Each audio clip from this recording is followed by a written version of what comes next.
Everybody, welcome to the webinar. My name is Nick Baldwin. I am the Director of Content and Strategy, Digital Content and Strategy for Success Magazine. I've got my business partner with us here today. Say hello, Tristan. Hello, Tristan.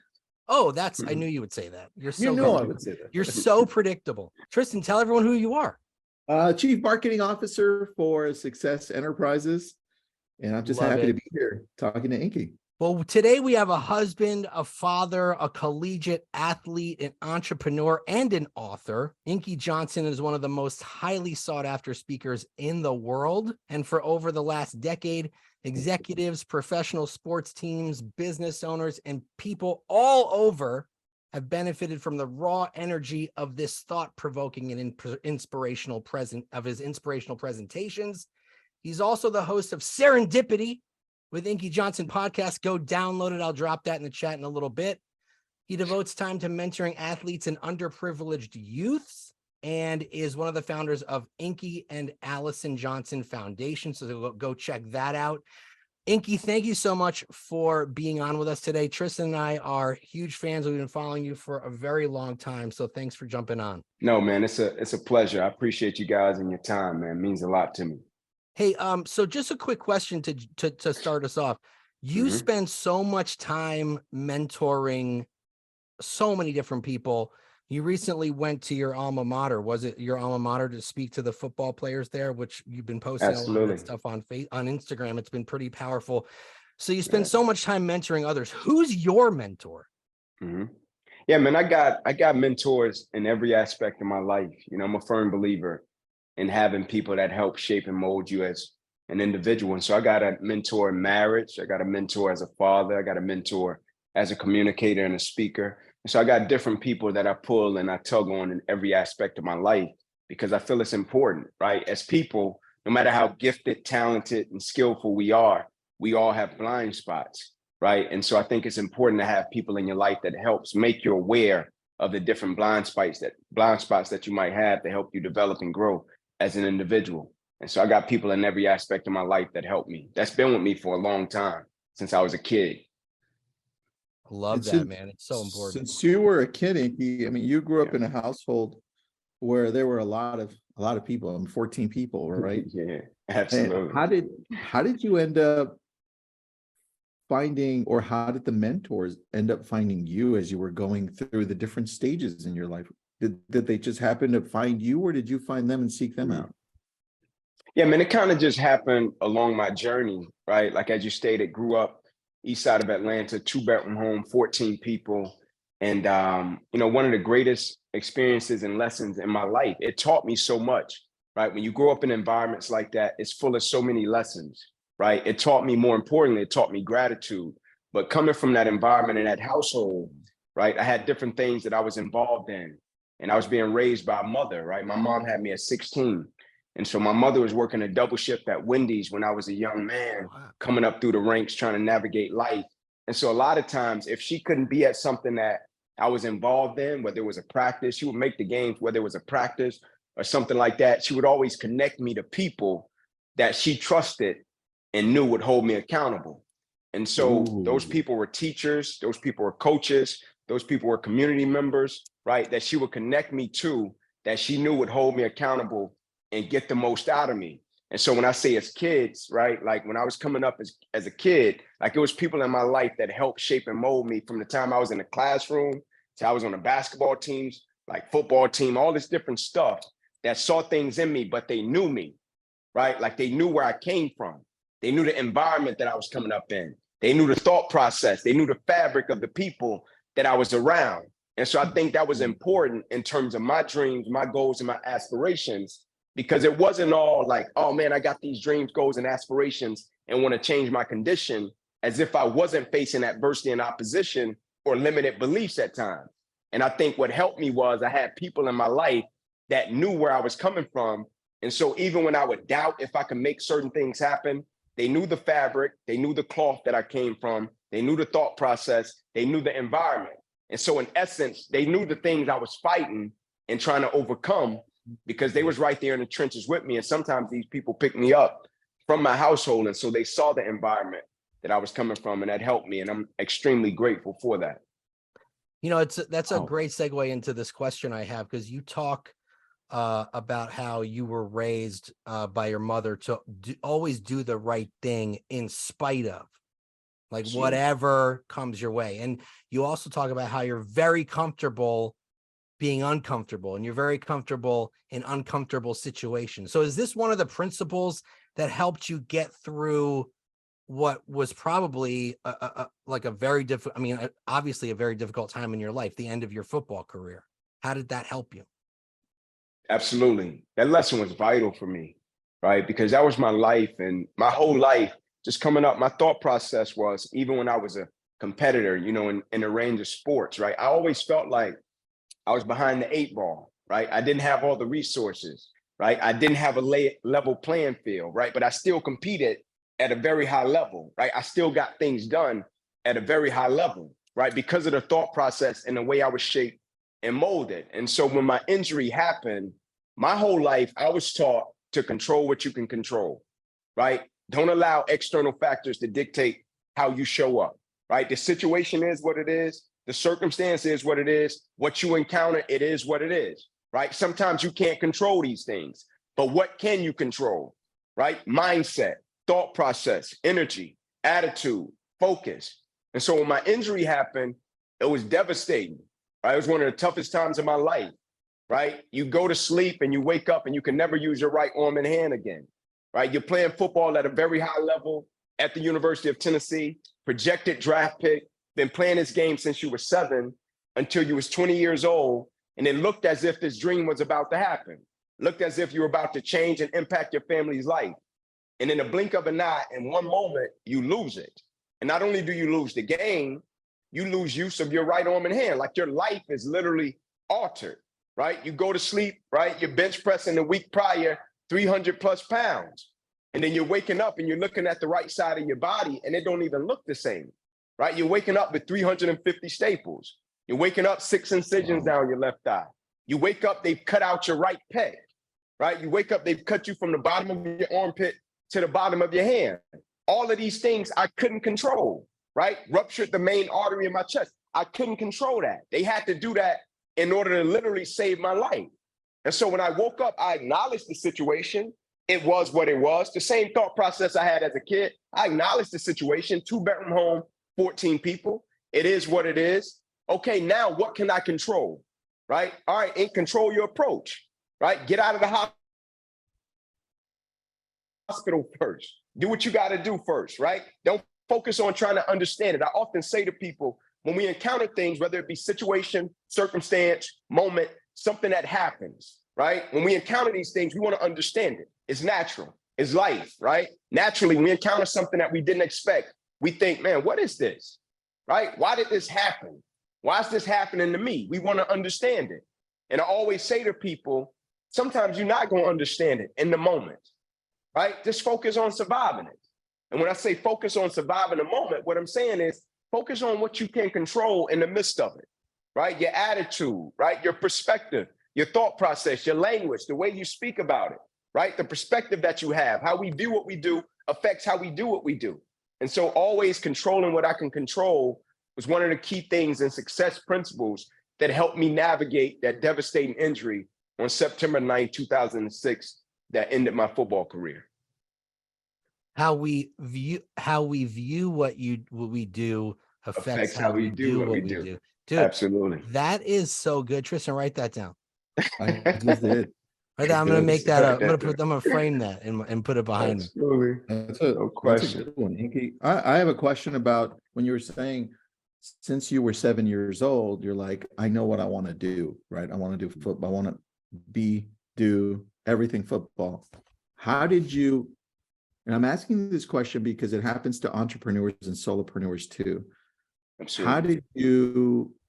How did you shift your identity of who you were into who you had to be? Because a lot of the times entrepreneurs and solopreneurs, they're like, oh crap, it's over. I lost everything. Sure. And then what happens? They hit the drugs. They, in some cases, they end their life, right? Yeah, how did you shift that identity? Because a lot of us don't. Absolutely. And like you said, man, it's extremely tough. I think one of the toughest things for us as people is the transition period, right? When we have to pivot, when we have to create a new identity, right? And understanding that the things that we do, that's what we do. That's not who we are. And oftentimes, if you ask a person, what is it that they do or what is it that they're connected to, it's hard to establish, right? Just the identity away from that. And so one of the things, even as entrepreneurs and as people that play sports, one of the toughest things is the transition period, right? It happens to us all. It happened to me, right? It was extremely tough, man, for me to let go that I can no longer play the game, right? And transition and find new purpose, new meaning, right? And a new path. And so I'll never forget, man, I was holding on to it for probably 2 years after the date of my injury, right? Like this false hope that, man, I'll be able to come back. So I'm still working out. I'm still training, thinking I'm going to come back, right? But the writing was already on the wall. I just had this false sense of belief that I was going to come back. That was my life. I fight, I scrap, I claw, boom, I defeat the odds. But this situation wasn't going anywhere, right? Like this chapter had literally ended. This movie script had literally closed. Like the credits was writing on the wall, right? And one day I was in the indoor football facility and I'll never forget, I just broke down, right? And I had never done this before. I broke down, I cried, and it was a release, but it was something that I needed, right? And once I got it out, it was like, all right, hey, cool, let's move forward now. And I put that identity of a football player behind me, and I understood that, man, hey, that was a period, that was a chapter, that's what you did. That's not who you are as an individual. People are so gifted and talented. And oftentimes the hardest period is the transition period. And I often tell people, understand, man, when you're attached to purpose, when you're attached to meaning, when you're attached to mission, that's a lot greater than what you do. And so don't never allow the identity crisis to get you caught up to where you feel as if your life doesn't have purpose and your life doesn't have meaning if it's not attached to a certain thing. And so I think that's why purpose, mission is so important. Wow. So, okay, so you're saying that it took you 2 years to realize that this was going to be your life now, right? Is that what you're saying? Absolutely. No question. So like what you broke down and you had this real, what was that mindset shift like for you when you realized, okay, now I have to accept this. I can't control this. What was the next step for you? How did you decide to go off in this path that you're off on now? And I was searching for purpose. That was the most important thing to me because I was in the midst of something that was extremely traumatic. And because when you encounter adversity and opposition, you know, sometimes, man, it's just hard to, you know, find meaning and find purpose in the midst of it. Like the quote that says, sometimes you can't see the picture when you're in the frame, right? I was in the frame. I couldn't see the big picture. And so when I had the breakdown, I like to call it or consider it my breakthrough. It made me lift my head up and start searching and looking for purpose, right? People have been told me, Ink, I think you should speak, right? A lot of people that came to me, man, I think this is what you're supposed to be doing. And I was doing it in a certain capacity, but I wasn't looking at it in terms of, man, this is something that I could probably do, you know, for the next chapter, next phase in my life. I wasn't viewing it that way. And when I had to break through, it was just a shift in perspective. I became more cognizant to what I was doing and how it was impacting people's lives. I became more cognizant to how it made me feel, right? And the fuel that it gave me. And so it was more so of a perspective shift of how I was doing what I was doing, the impact that it was having on people, and the way that it was making me feel and what it was doing for my life and my personal development as a man, right? As a servant, and just navigating into the next chapter of my life. In your videos, I love your videos. I watch all your videos, by the way. They're good. I listen to your podcast. It's very powerful. It gets me going in the gym, man. You know what I mean? Like, because you get so like, you know, just worked up, dude. You get so worked up. In your videos, you stress the importance of being around. Man. You stress the importance of being around real people. I love this, where you're like, who influence your life in a productive way, and it's not just a shot for the gram. Absolutely. So talk to us. I don't think enough people realize the importance of having the right people around you. Like I always say, you know, don't wait for everyone else to catch up. You know, because Absolutely. you got to go and pursue your goals, and you can't wait for other people to get to where you're going, because it's just going to Absolutely. drag you down. So talk about the importance of having the right people and the right support system around you. I think it's everything, man. Like who we attach ourselves to, right? Like who we hang around is who we become. Who we run with determines the direction that we run. But life is beautiful, but life is also challenging, right? And every day people get hit with things that they didn't expect, right? You can go to sleep and be on top of the world. You can wake up in the morning, the world can be on top of you, right? And I think when you have the right type of people around you, it's a quote that says, we all have problems. What makes us different is how we solve them, right? Like everybody on the face of this planet have problems. Everybody on the face of this planet goes through things, right? But a person can look at a situation or piece of opposition or challenge totally different based upon who they're connected to and who they're surrounded by or who they hang around every single day. Just having people around you that when you go through something, that's going to be there, that knows the words to say, that's going to walk with you through opposition and adversity, and not just people that are there for social media and the highlight reels, right? We know people are going to be there clapping when you scored a touchdown. We know people are going to be there clapping when you close the deal. We know people are going to be there clapping when you sell the company. We know people are going to be there clapping when you make more money than you've ever made. That's natural, right? But what about when you're going through something in your marriage, right? What about when one of your children gets sick, right? What about when you just lost your job and you're in the midst of a pandemic, right? What about if you just lost your job and it's time to transition and there's a recession coming, right? Who do you call then? Who picks up the phone then? What about when you're going through something in the middle of the night and you just need somebody to be there, right? What about when one of your children are really struggling and you just need somebody to talk to, just a common sense dialogue, man, not even anything deep, just a common sense. Somebody that can keep it lighthearted when you call them to make you feel as if you're human, right? What about those people? Because those are the people that's going to keep us alive, right? When we go through an extremely tough moment. Those are the people when we lose all the pieces to the puzzle that's going to be right there saying, nah, bro, I found this one. Oh, bro, I just found this piece to the puzzle. Hey, bro, check over there. I think that piece is there. Those are the people when you call them and you're going through something with your children, they're going to say, you know what, man, I never told you this, but I went through this with my kids as well. Let me tell you how I got through it. Like just having real people in our lives is going to help us navigate and get to the places that we're going to get to, but also people that know the climate of certain situations, know when not to speak, right? When you're going through something and you need to vent and they're just there as a shoulder, right? Their presence is enough, right? And oftentimes we have the people there for the highlight reels, but when we go through some of these tough and challenging things in life, we don't always have the right people around us for those moments. And I feel as if those are the moments and those are the people in those moments that's going to keep us alive and keep us pressing forward and standing there and being willing to fight to get through the things that we're facing. You know where I always mess up? And this is probably a husband thing too for everybody. When my wife is like, I don't need you to give me advice. I just need you to listen. Because I'm always trying to figure out how to solve it. And she's like, I don't need that right now. No question, I just need you to listen to what I'm saying. Oh, no, all of us been there. Absolutely. Me too. Me too. All of us, man. Absolutely. That's so real. True. So true. Yes, sir. Tristan, you're muted, dude. No, I was saying you guys are so right, man. That's true. It makes a lot of sense. I have a I think question that's about the most powerful one, though. Like just having someone to hear you. You know what I'm saying? Sometimes you just need to get it off your chest. And That's true. No question. Yeah.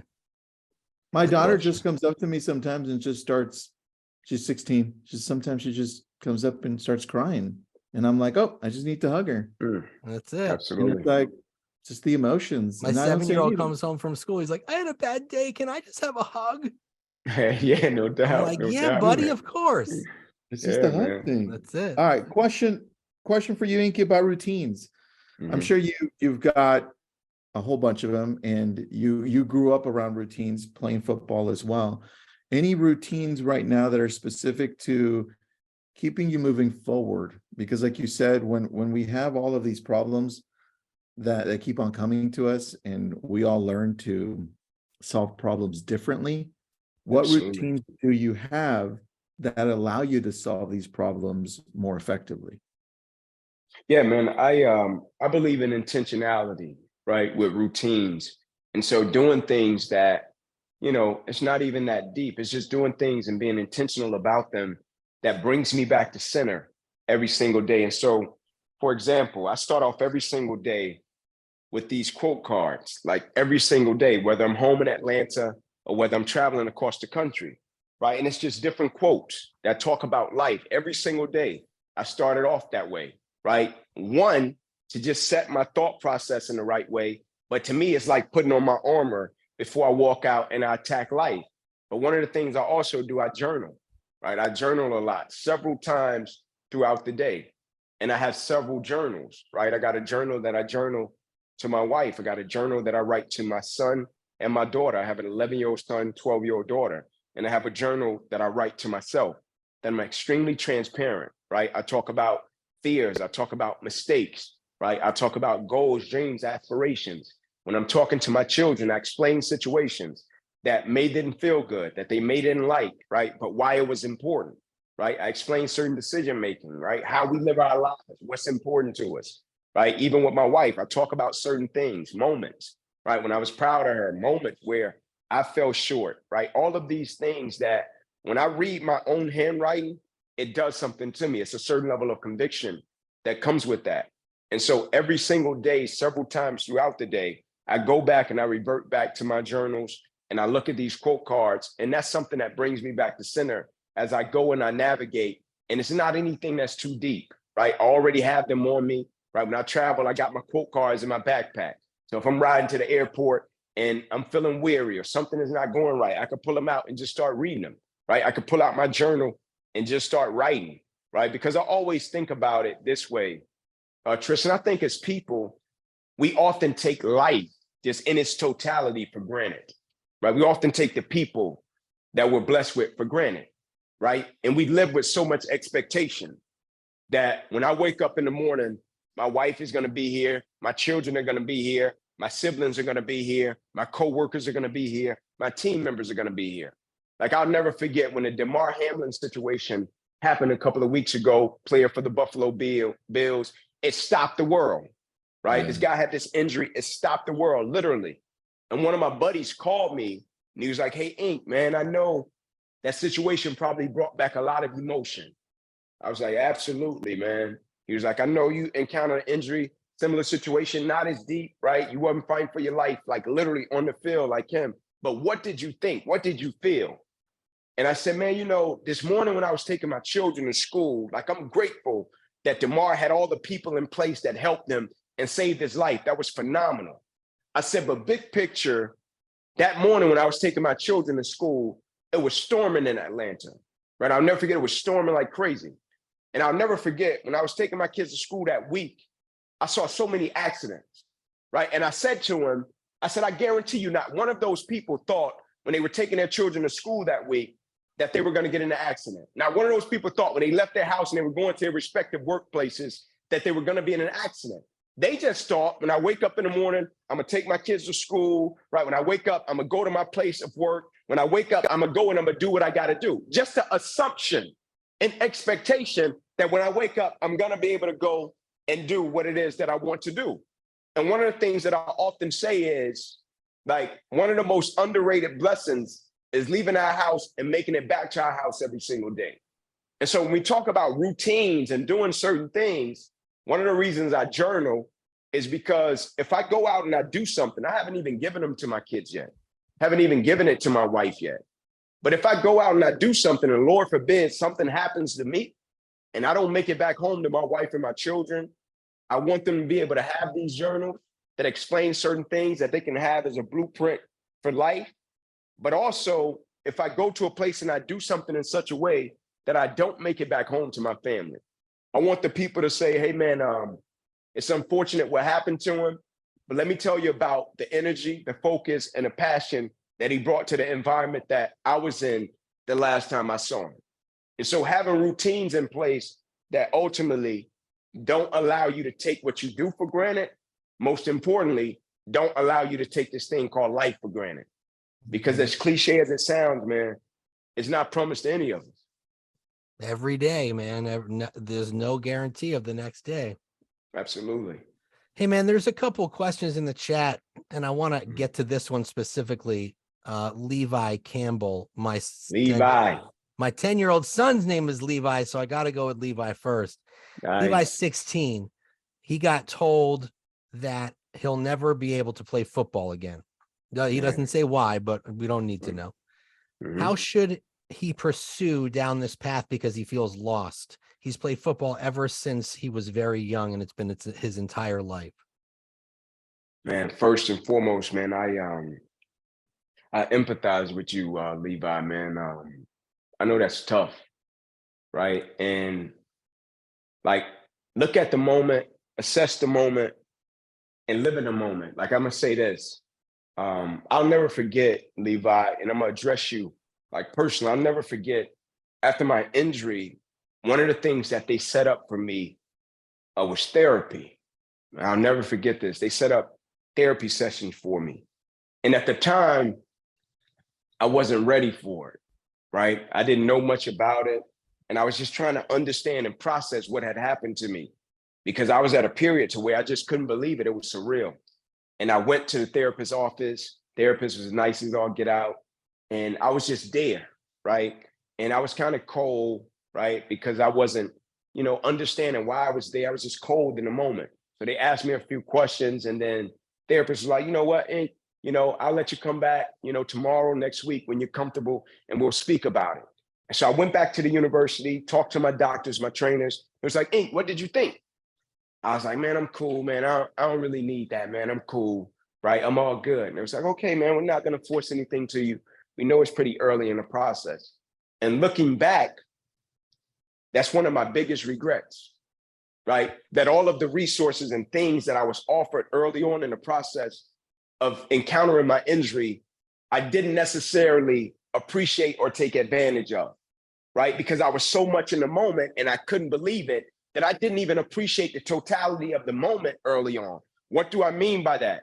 Looking at the situation, seeing how it impacted people around me, but also assessing the situation. And if I could tell a person that just encountered something similar to that I've encountered, right? In terms of career ending, the advice and insight that I will offer them is look for the lessons.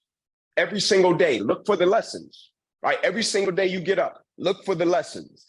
Look at the way that what you've encountered and what you're going through, how it's impacting other people, right? Pay attention to how you feel. When certain things happen, when people say things to you, pay attention to it, be cognizant to it, right? Because that's the way you find your purpose, right? That's the way as you navigate through adversity and opposition, you find your mission. That's the way you survive the moment, right? Just survive it. Day by day, celebrate the small wins, keep pressing forward, and understand that, man, as hard as it is to swallow and accept, there's a reason for everything we encounter, right? There's a purpose for everything we encounter. And don't waste the experience, right? What I mean by waste the experience, don't just throw it away. Don't just get bitter and mad at it. Don't waste the experience. Take it, bottle it up, and figure out how to use it as you navigate and you move forward in your life, because you've been dealt it. So that means that you're strong enough to handle it. I firmly believe that. I love that, man. I want to get to Tristan. I just want to get to like one or two more questions in the chat, because this is blowing up and we're not going to be able to get to most of them. But I want to highlight a few of the good ones. This is from Jorge. He says, what up? When working through a difficult time, sometimes we get stuck in a cycle of negative thoughts. So how do you get unstuck when you're in that cycle and keep moving forward? Absolutely. That's something that's extremely challenging. There's a quote, Jorge, that says, when you're with people, watch your words. When you're alone, watch your thoughts, right? When you're with people, watch your words. When you're alone, watch your thoughts, right? And so oftentimes when we go through things, and like you stated, we get in a cycle and it's vicious.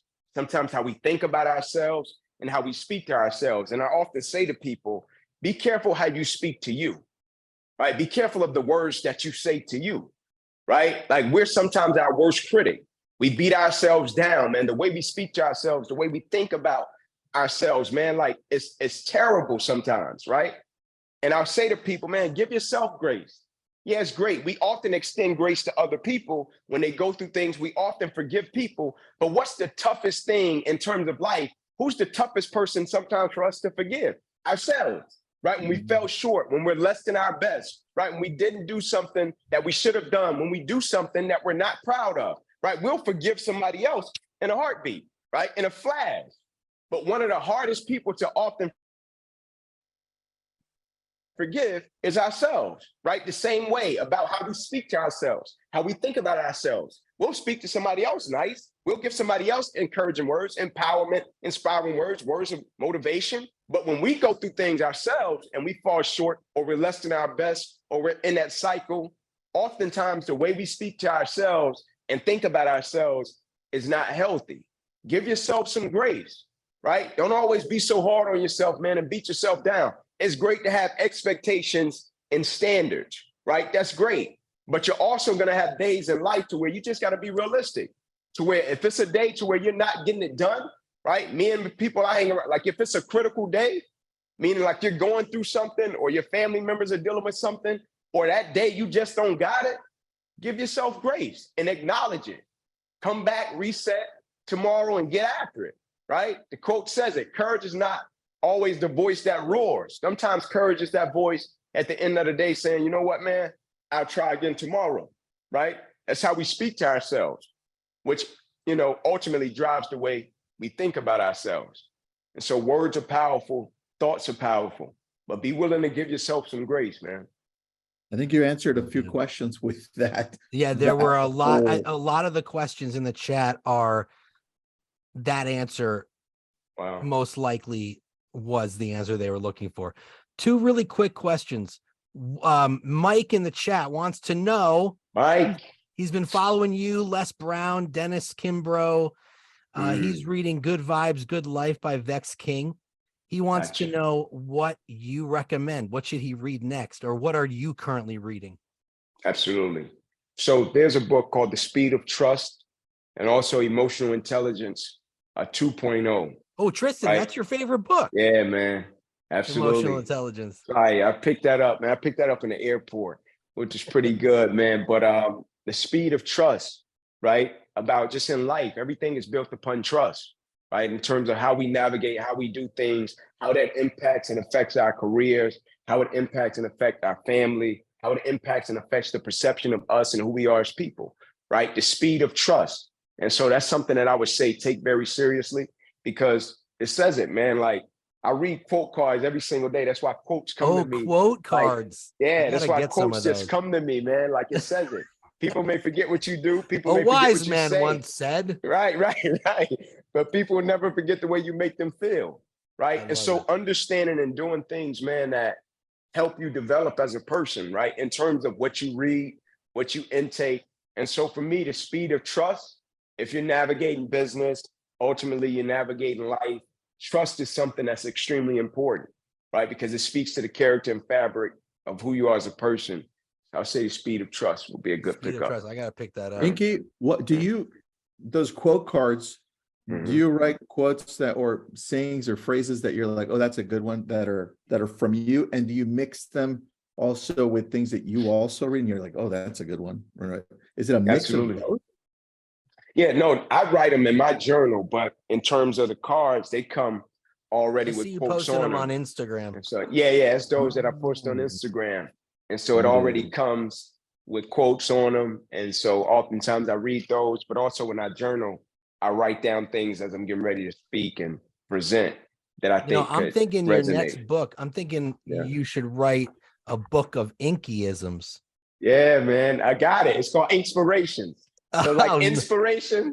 Absolutely, oh, that's so good. We own it, man. This next and last question is probably the hardest question you're going to have to answer this entire time, because I feel like a lot of people have money riding on this question, and your answer will make or break whether or not they're going to win or lose. So think very carefully. Right? You don't want, Inky said, and I lost my house. Okay, Oh, who do you man. have winning the Super Bowl, Inky? Who's winning? Man, woo! I like both squads. Let me preface it with that. I like both squads. I think both squads are extremely talented, gifted. I've done business with both squads, right? Okay, Like okay. the Chiefs have brought me in multiple times. Love Coach it. Reed, that's my guy. But I will say this, the Eagles, right? I always got a place in my heart for the Eagles, even though like this game, man, like it can go either way because the Chiefs been there multiple times, but I got a special place in my heart for the Eagles. And I'm going to tell you why. Back when Doug Peterson was the Eagles coach and they wanted me to come and speak to the team. And I hadn't yet worked with the NFL, right? I hadn't yet worked with any teams. And so at the time they had, guys that they were working with in terms of the NFL, right? That they would bring in guys that they knew, guys that teams would recommend. And so at the time I was coming up in the ranks and the Eagles wanted me to speak, right? Coach Peterson, somebody on the staff, they wanted me to speak to the team. And so at the time, the NFL was like, oh man, that's cool. We'll go through the process and we'll see about getting him, on the list and things of that nature. And we'll see about it. And he was like, no, we want him. He said, we want him specifically, right? The staff, they want Ink, right? To come and speak. And it was like, if you guys don't do it, we're going to do it, right? On our own, right? If the NFL doesn't clear it, we're going to do it. We're going to make sure that he comes in because we're talking about personal development, player development, right? And it was like, yes. He said, well, this is the guy that I want to infuse a level of personal development and player development with his session. And so I'll always have a space and place in my heart that's special for the Eagles because they gave me my first opportunity to speak to an NFL team, which opened the door for me to be able to speak to now multiple teams in the NFL and do a lot of work in the NFL. But man, I can't call it. I got a special place in my heart for both. I wouldn't be surprised if it went either way. I hear you. You can have a little gathering at your house. Oh, no question. No question, man. We got to watch the game, man. We got to watch it. Absolutely. I hear it. Yeah, Tristan, any final thoughts, man? Eagles have a better defense. I don't know. Yeah, man. They're loaded. They're legit now. They're legit. Deborah Young in the chat says, good answer. Good answer. That's right. That's right. That's right. Well, listen, right. Inky, man, this has been, I'm going to have to go back and rewatch this a couple times for sure. This has been amazing. When your new book comes out, Inkyism, we'd love to have you back. No, it's inspiration. Inspiration. Yeah. Wait, is that legit? Is that really what it is? Yeah, that's us. Yeah, inspirations. Yeah. Absolutely. Are you writing that, or that's not? Yeah. Out? No, it's not out. Absolutely. You're writing it right now? Absolutely. Yeah. Oh man. Okay. Yeah. Awesome. Inspirations, man. Let me just let everybody know that if you go and subscribe to the Success YouTube channel and subscribe, hit the notification bell. By next week, this will be uploaded. You'll be able to watch the replay. We also have everybody's email address who is on this call, so we will work very diligently to get you a copy once it is edited and looks nice and clean. So thank you so much. I dropped Inky's website in the chat. I dropped his podcast in the chat. If you want to hire Inky to speak, go to is it inkyjohnson.com? That's what it is. Yes, sir. Absolutely. inkyjohnson.com. You won't regret it. Go listen to Serendipity, the podcast with Inky Johnson, wherever you get your podcasts. And of course, go subscribe to the Success YouTube channel. Smash that subscribe button, as they say. Smash it. That's right. Smash that subscribe button. This has been amazing, dude. I feel so good right now. Like I just feel so happy and like energized. Nick, you don't even have to work out today. This is it. I worked out this morning, but it was good. And now I'm gonna go work out. I'm gonna do a 2 a day because of this.